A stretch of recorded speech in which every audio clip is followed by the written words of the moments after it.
Good morning, y'all. Well, it is day 150. Total days, zeros, off trail. But yeah, 150 days today. And I'm leaving the Imp shelter. It started raining early this morning, as predicted, and it's going to rain on and off all day today, as it is right now. But a short day. It's only about 8.5 miles down to the road, and then we'll go back to the hostel that we were at night before last. And there's lots of mud puddles everywhere now.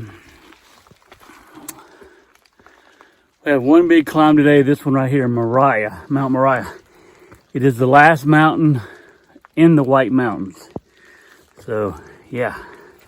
That means it's going to get any easier, but it is the last one officially in the Whites. And then we have a long, steep downhill, which could be a little treacherous as well as rain and slippery rocks. But, nice view behind me. But the last 3 miles is supposed to be really, really nice. So that'll be a treat for my feet. And yeah, we'll just go back to the hostel and get cleaned up. We need to get a resupply for 2 days that we'll be in the woods, and then we'll be able to be in Andover, Maine by then, and we'll go in there. So that is the plan. I got to get over this mountain. So let's get going.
As you've noticed from my previous videos and photographs, the white birch tree is very prominent, and it's also the state tree for New Hampshire. It's fast growing and relatively short lived, only 60 to 80 years, and it can get to 50 to 70 feet tall. It's also called the canoe birch, recalling its favor among the Iroquois tribes of the Northeast because its sturdiness and being lightweight. They realized that the birch bark was light, strong, and waterproof. Unlike the bark of other trees, the grain of the birch tree runs horizontal around the tree rather than vertical or parallel to the trunk. And it can be peeled off in long sheets and sewn together. Also, it doesn't shrink. They would build the frames from white spruce and then wrap the birch around that frame. The sheets were sewn with animal hides and seams were caulked with spruce gum and pine resin. They were built relatively small, less than 20 feet long. Mediums were around 25 and larger ones were even 35 feet. Some of the larger canoes were capable of carrying cargo up to 3 tons. As an early French immigrant noted in 1717, it's no small labor to make a canoe in which there is much symmetry and measurement, and it is a curious sight. Hey y'all, so day 150 comes to an end, and I'm back here at the barn hostel. There we go. Which I stayed at a couple nights ago, and then we camped in the woods at Imp Campsite last night, and then came out on Route 2. And yeah, it was a pretty big climb today over Moriah Mountain, and it was raining. That was the big thing. And then we had this really, really long descent, pretty steep, and with it raining and being slippery, and it just made for a really, really tough day. It wasn't that long. It was only about a little over 8 miles, but Rocket Man actually took a couple falls. I did not fall today, thankfully, but I went much slower than him.